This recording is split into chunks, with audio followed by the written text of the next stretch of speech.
Good afternoon and welcome to the final edition of the Daily Fix for the day. I am your usual host and advocate, Tulo Hoyani. End of the day, some more news. The Senzo Meyiwa saga continues.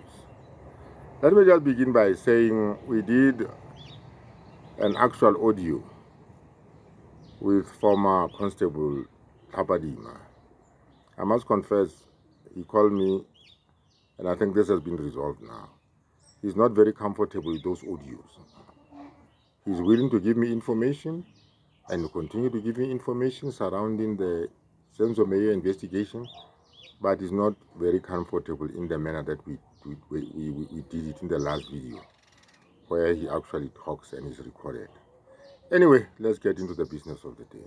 Where do we stand now in the investigation so far? What do we know so far?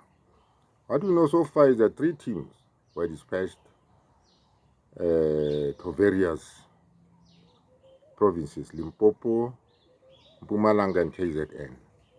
Constable Tapa was formed part of the team that went to KZN.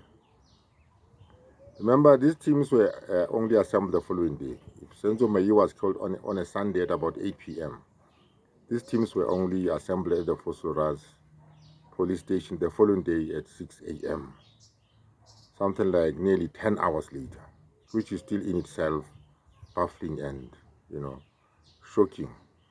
Why some 10 hours later? Or why take actions only some 10 hours later? Anyway, that is what it is.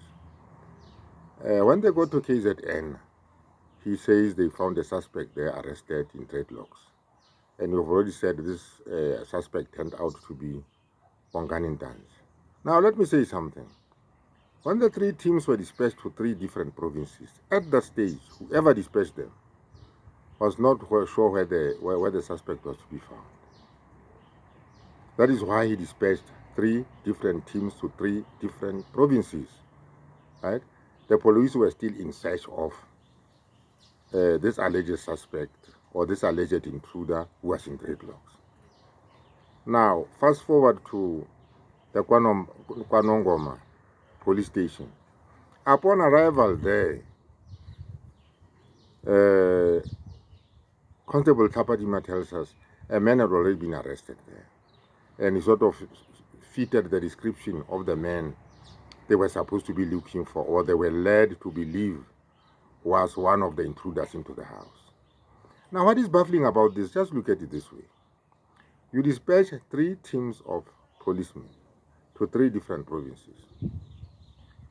One of the teams, the team that goes to KZN, to the Kwanongoma police station, finds this person already arrested there. They find him already arrested there. A docket has already been opened, right? But no communication has taken place between the Kwanongoma people and any of the 3 teams sent out to, to hunt and find the killers of Senzo. There's been no communication. They get there, they find a man has already been arrested, docket opened, a man is already arrested, but no commission between Kwanongoma and Gauteng. How does that happen? How does that happen?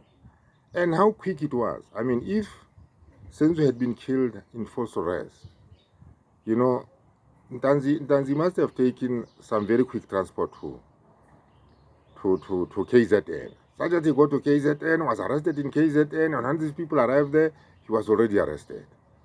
I don't think it adds up. It simply does not add up.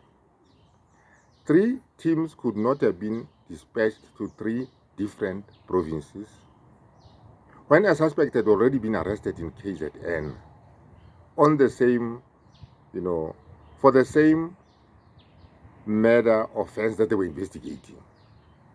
What kind of work is this?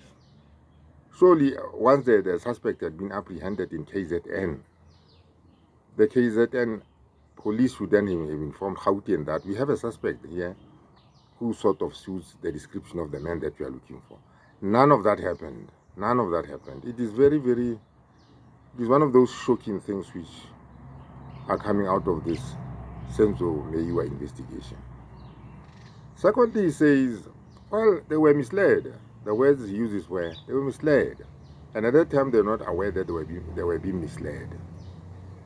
And that is very serious, coming from an investigator who was on the ground. They were misled into believing that there had been an intruder.